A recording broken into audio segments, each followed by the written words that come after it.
Motor വാഹന വകുപ്പിന്റെ കാര്യത്തിലേക്ക് പോയാൽ ആവശ്യത്തിന് വാഹനങ്ങളില്ല. അതാണ് നമ്മുടെ മോട്ടോർ വാഹന വകുപ്പ് ഇപ്പോൾ നേരിടുന്ന വലിയ പ്രതിസന്ധി. 15 വർഷം പഴക്കമുള്ള വാഹനങ്ങൾ ഉപയോഗിക്കരുത് എന്ന കേന്ദ്ര തീരുമാനത്തെ തുടർന്ന് നിരവധി വാഹനങ്ങളാണ് ഇപ്പോൾ നിരത്തിലിറക്കാൻ പോലും കഴിയാതെ MVD പ്രതിസന്ധിയിലായിരിക്കുന്നത്. പകരം വാഹനങ്ങളുടെ കാര്യത്തിലും ഇതുവരെ ഒരു തീരുമാനമുണ്ടായിട്ടില്ല.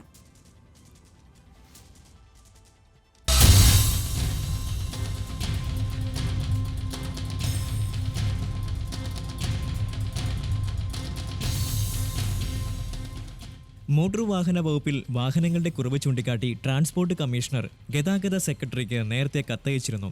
പക്ഷേ ഇതുവരെ കട്ടപ്പുറത്തായ വാഹനങ്ങൾക്ക് പകരം പുതിയ വാഹനങ്ങൾ എന്ന് ലഭ്യമാകുമെന്നതിൽ വ്യക്തത വന്നിട്ടില്ല.